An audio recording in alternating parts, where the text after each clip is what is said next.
The Silver Key by Howard Phillips Lovecraft.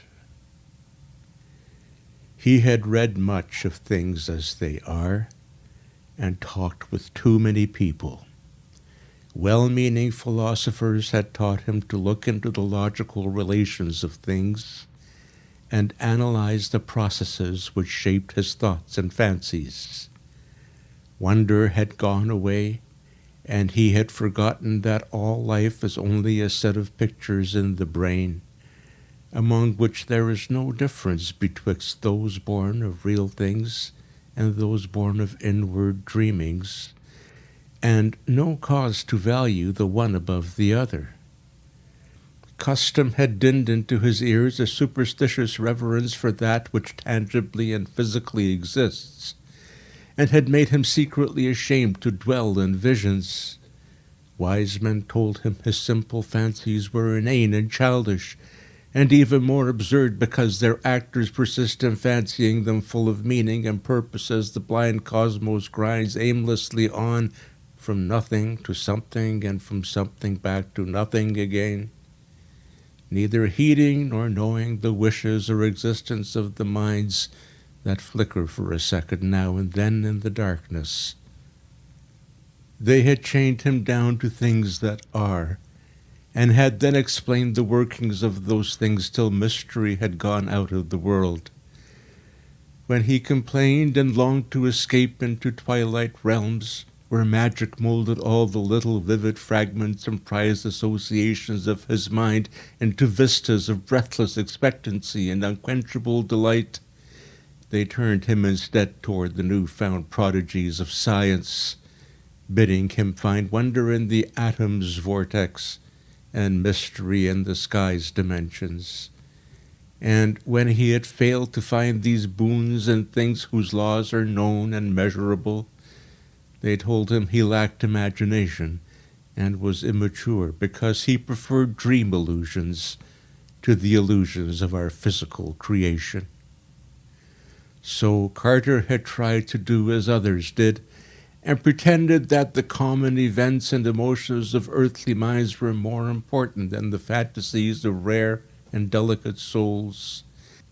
He did not dissent when they told him that the animal pain of a stuck pig or dyspeptic ploughman in real life is a greater thing than the peerless beauty of Nerath with its 100 carven gates and domes of Chalcedony, which he dimly remembered from his dreams. And under their guidance he cultivated a painstaking sense of pity and tragedy.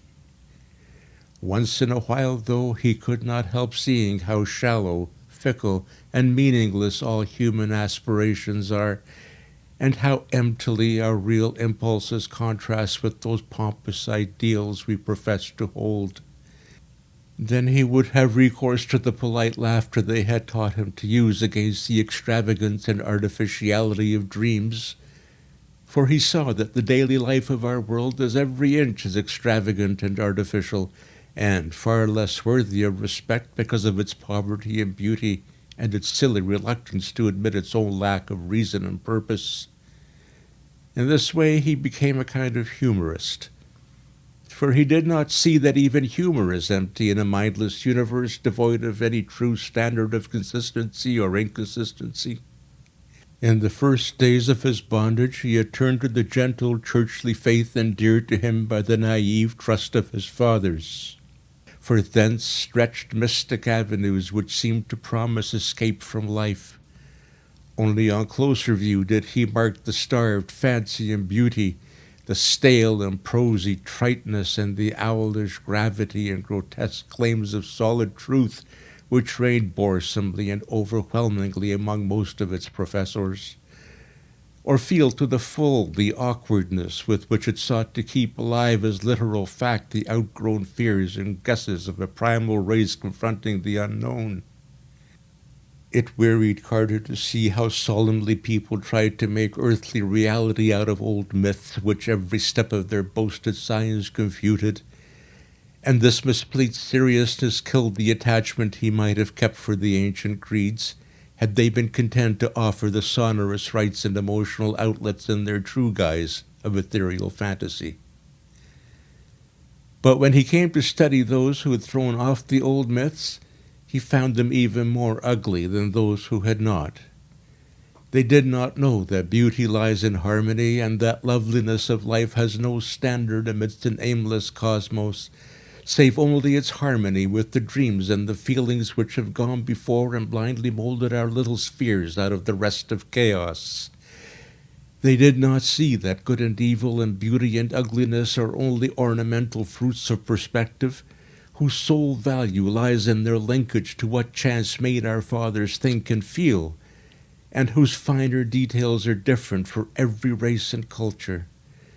Instead, they either denied these things altogether or transferred them to the crude, vague instincts which they shared with the beasts and peasants, so that their lives were dragged malodorously out in pain, ugliness, and disproportion, yet filled with a ludicrous pride at having escaped from something no more unsound than that which still held them.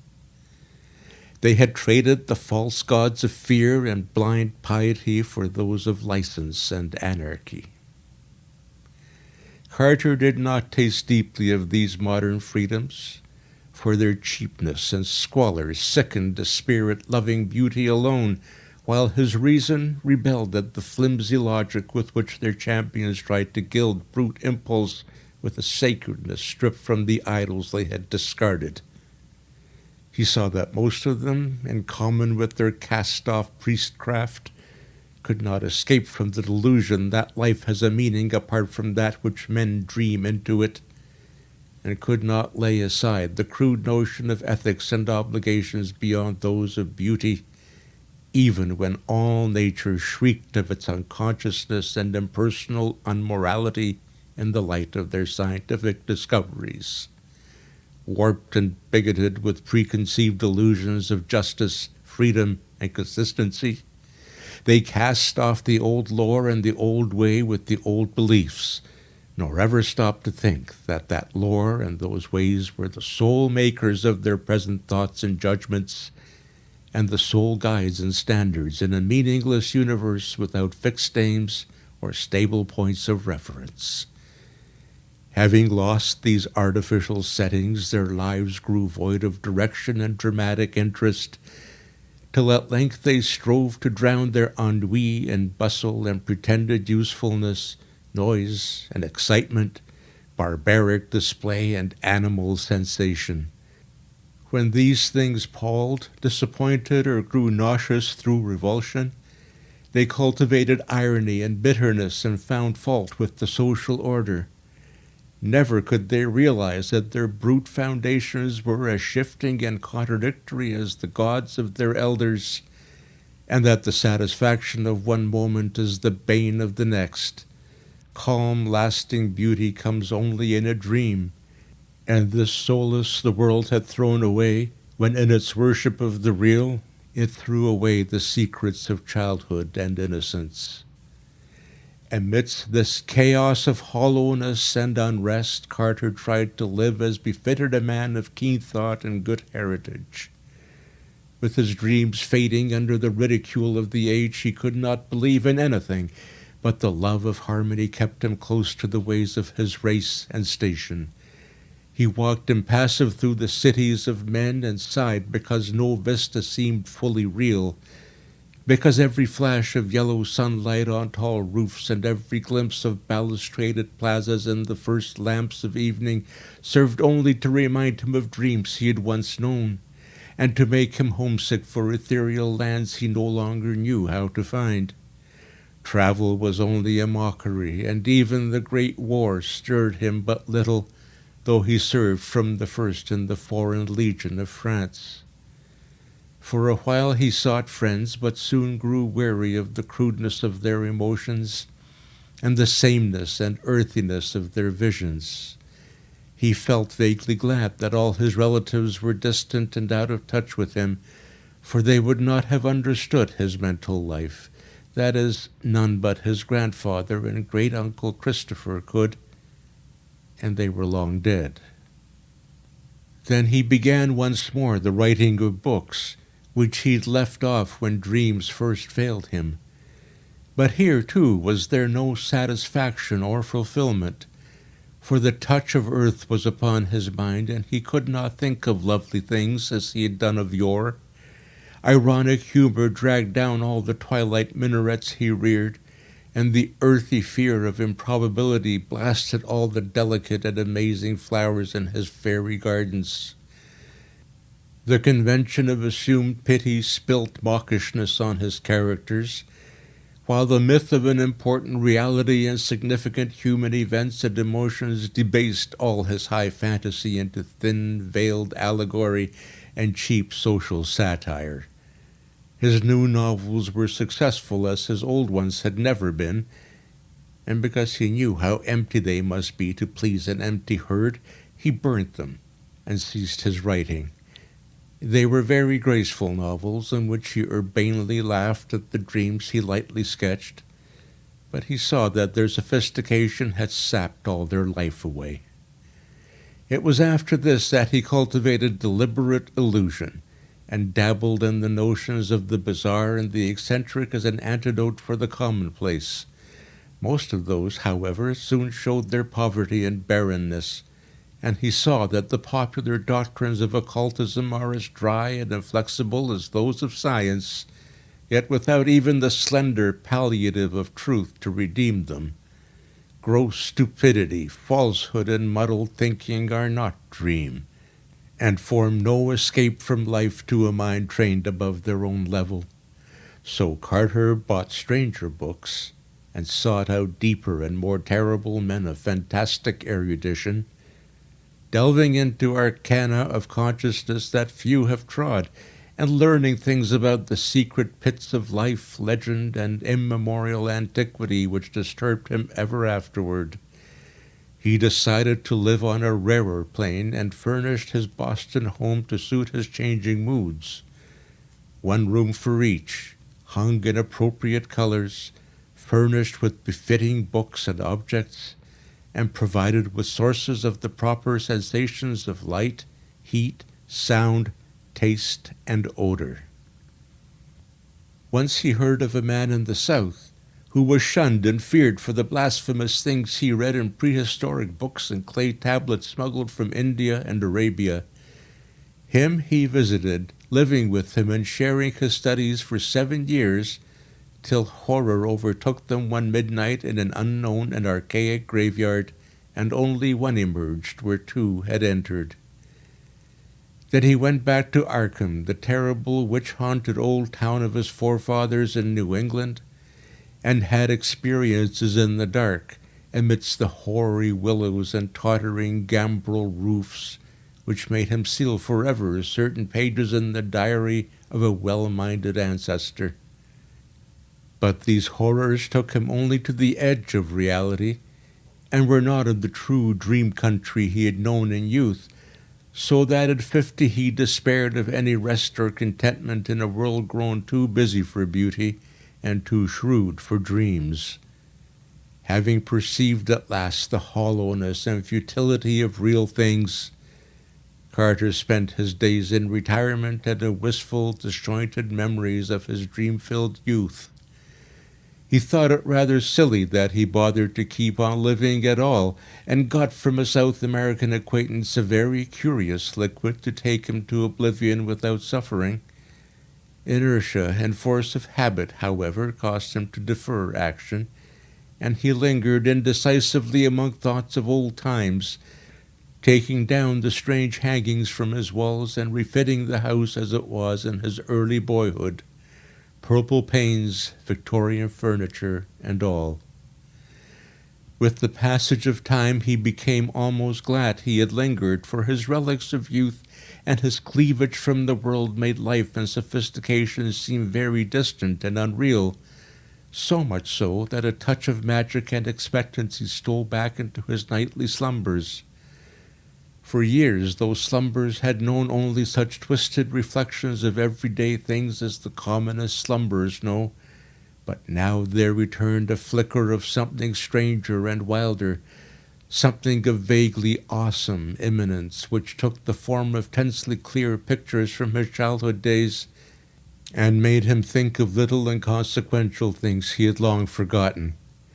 He would often awake calling for his mother and grandfather, both in their graves a quarter of a century. Then one night his grandfather reminded him of the key. The grey old scholar, as vivid as in life, spoke long and earnestly of their ancient line, and of the strange visions of the delicate and sensitive men who composed it. He spoke of the flame-eyed crusader who learned wild secrets of the Saracens that held him captive, and of the first Sir Randolph Carter who studied magic when Elizabeth was queen. He spoke, too, of that Edmund Carter who had just escaped hanging in the Salem witchcraft, and who had placed in an antique box a great silver key handed down from his ancestors. Before Carter awaked, the gentle visitant had told him where to find that box, that carved oak box of archaic wonder whose grotesque lid no hand had raised for 2 centuries. In the dust and shadows of the great attic he found it, remote and forgotten at the back of a drawer in a tall chest. It was about a foot square, and its Gothic carvings were so fearful that he did not marvel no person since Edmund Carter had dared to open it. It gave forth no noise when shaken, but was mystic with the scent of unremembered spices. That it held the key was indeed only a dim legend, and Randolph Carter's father had never known such a box existed. It was bound in rusty iron, and no means was provided for working the formidable lock. Carter vaguely understood that he would find within it some key to the lost gate of dreams, but of where and how to use it his grandfather had told him nothing. An old servant forced the carven lid, shaking as he did so at the hideous faces leering from the blackened wood, and at some unplaced familiarity. Inside, wrapped in a discolored parchment, was a huge key of tarnished silver covered with cryptical arabesques. But of any legible explanation there was none. The parchment was voluminous, and held only the strange hieroglyphs of an unknown tongue written with an antique reed. Carter recognized the characters as those he had seen on a certain papyrus scroll belonging to that terrible scholar of the South who had vanished one midnight in a nameless cemetery. The man had always shivered when he read this scroll, and Carter shivered now. But he cleaned the key and kept it by him nightly in its aromatic box of ancient oak. His dreams were meanwhile increasing in vividness, and though showing him none of the strange cities and incredible gardens of the old days, were assuming a definite cast whose purpose could not be mistaken. They were calling him back along the years, and with the mingled wills of all his fathers were pulling him towards some hidden and ancestral source. Then he knew he must go into the past and merge himself with old things, and day after day he thought of the hills to the north where haunted Arkham and the rushing Miskatonic and the lonely rustic homestead of his people lay. In the brooding fire of autumn, Carter took the old remembered way past graceful lines of rolling hill and stone-walled meadow, distant vale and hanging woodland, curving road and nestling farmstead, and the crystal windings of the Miskatonic crossed here and there by rustic bridges of wood or stone. At one bend he saw the group of giant elms among which an ancestor had oddly vanished a century and a half before, and shuddered as the wind blew meaningly through them. Then there was the crumbling farmhouse of old Goody Fowler, the witch, with its little evil windows and great roof sloping nearly to the ground on the north side. He speeded up his car as he passed it and did not slack until he had mounted the hill where his mother and her fathers before her were born, and where the old white house still looked proudly across the road at the breathlessly lovely panorama of rocky slope and verdant valley, with the distant spires of Kingsport on the horizon and distant hints of the archaic, dream-laden sea in the farthest background. Then came the steeper slope that held the old Carter place he'd not seen in over 40 years. Afternoon was far gone when he reached the foot, and at the bend halfway up he paused to scan the outspread countryside, golden and glorified in the slanting floods of magic poured out by a western sun. All the strangeness and expectancy of his recent dream seemed present in this hushed and unearthly landscape, and he thought of the unknown solitudes of other planets as his eyes traced out the velvet and deserted lawns, shining undulant between their tumbled walls, and clumps of fairy forests setting off far lines of purple hills beyond hills, and the spectral wooded valley dipping down in shadow to dank hollows where trickling waters crooned and gurgled among swollen and distorted roots. Something made him feel that motors did not belong in the realm he was seeking, so he left his car at the edge of the forest, and putting the great key in his coat pocket, walked on up the hill. Woods now engulfed him utterly, though he knew the house was on a high knoll that cleared the trees except to the north. He wondered how it would look, for it had been left vacant and untended through his neglect since the death of his strange great-uncle Christopher 30 years before. In his boyhood he had reveled through long visits there, and found weird marvels in the woods beyond the orchard. Shadows thickened around him, for the night was near.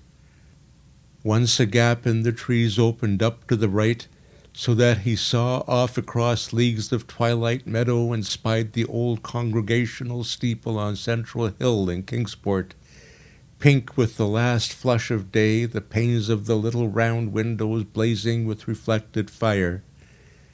Then, when he was in deep shadow again, he recalled with a start that the glimpse must have come from childish memory alone, since the old white church had long been torn down to make room for the Congregational hospital.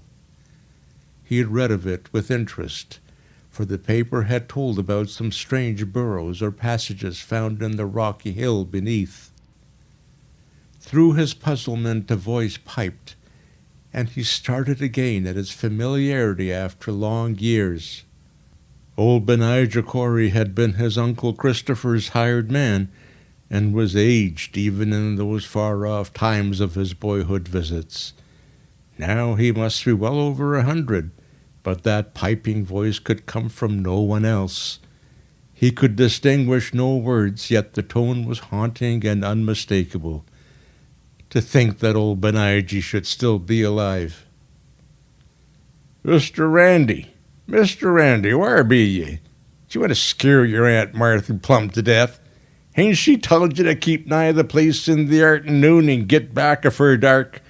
Randy, Randy!"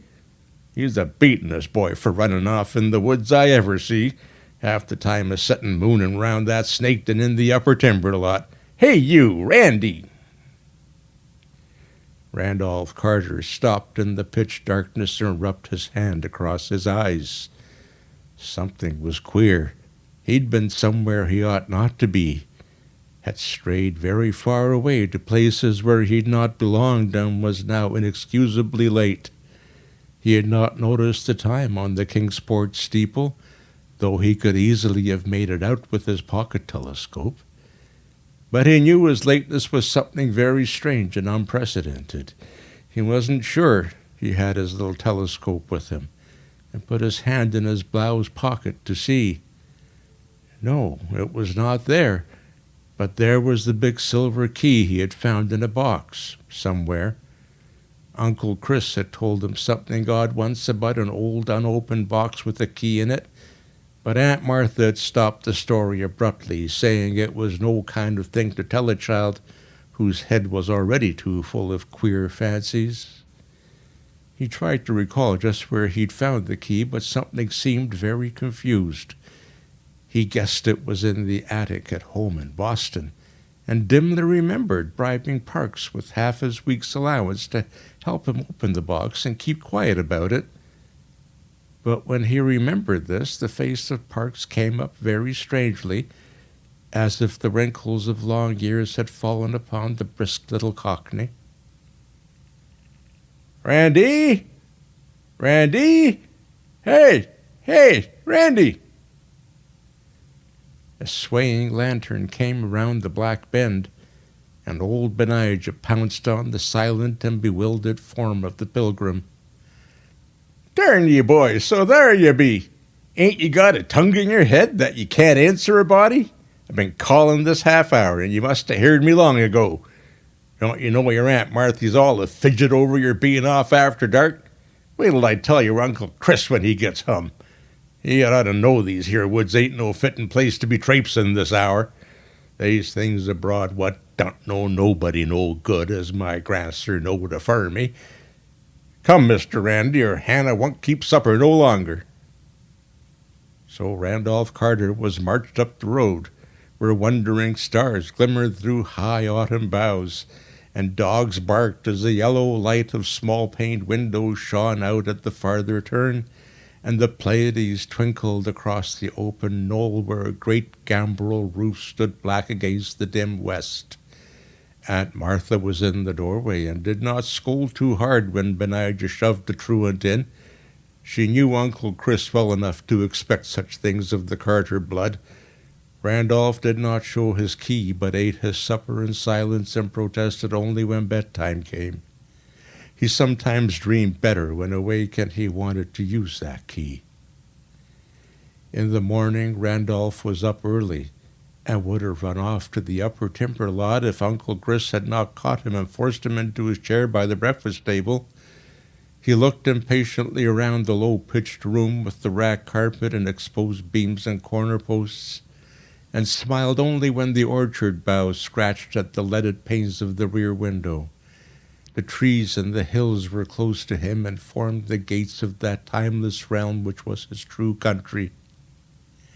Then, when he was free, he felt in his blouse for the key, and being reassured, skipped off across the orchard to the rise beyond, where the wooded hill climbed again to heights above even the treeless knoll. The floor of the forest was mossy and mysterious, and great lichened rocks rose vaguely here and there in the dim light, like druid monoliths among the swollen and twisted trunks of a sacred grove.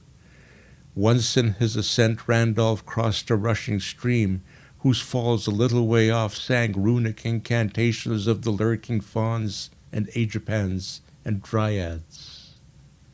Then he came to the strange cave in the forest slope, the dreaded snake den which country folk shunned, and away from which Benijah had warned him again and again. It was deep, far deeper than anyone but Randolph suspected, for the boy had found a fissure in the farthermost black corner that led to a loftier grotto beyond, a haunting sepulchral place whose granite walls held a curious illusion of conscious artifice.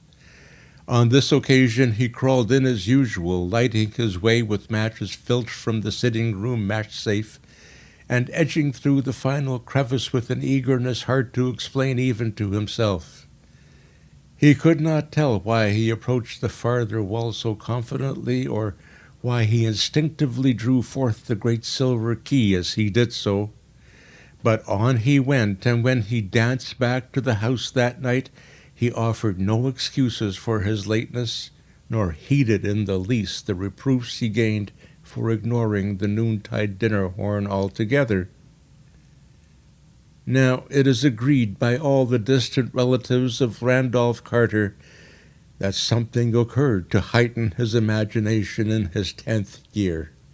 His cousin, Ernest B. Aspinwall, Esquire of Chicago, is fully 10 years his senior, and distinctly recalls a change in the boy after the autumn of 1883.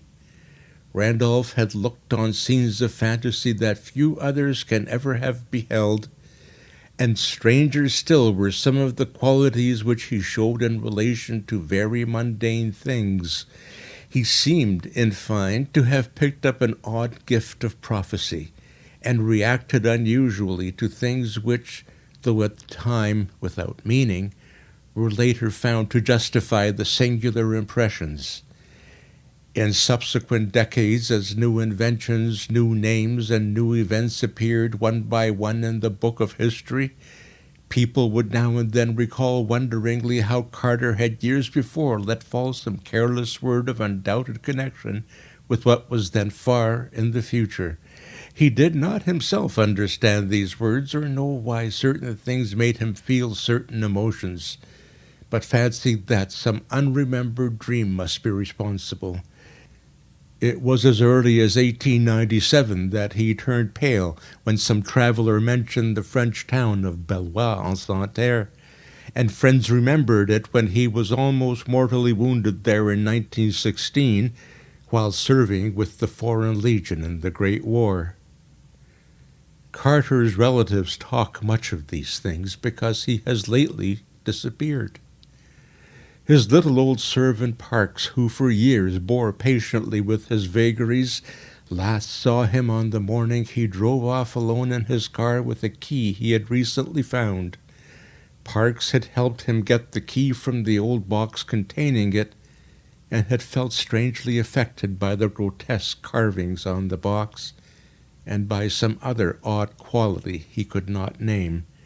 When Carter left, he said he was going to visit his old ancestral country around Arkham.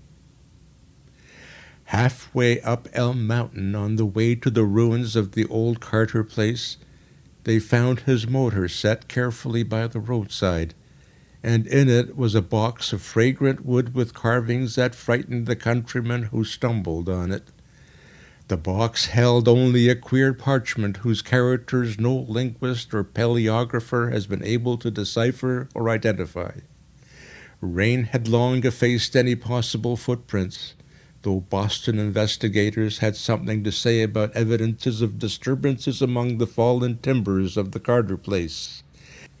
It was, they averred, as though someone had groped about the ruins at no distant period.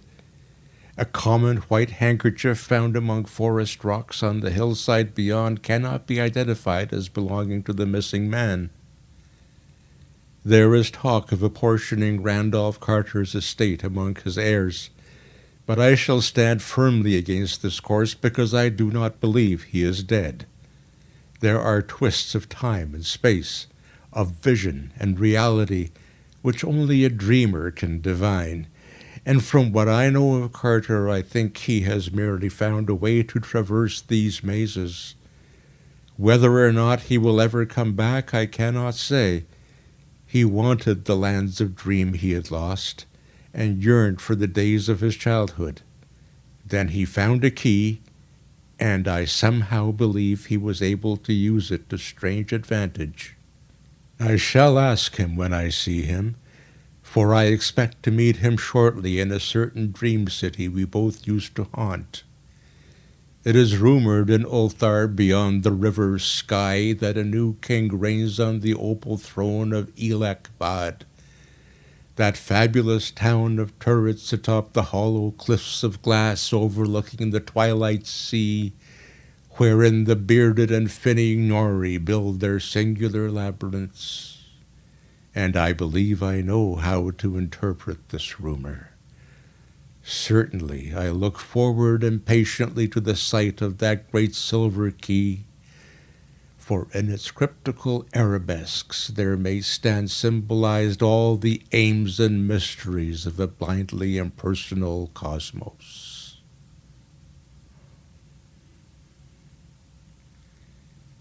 End of The Silver Key by Howard Phillips Lovecraft.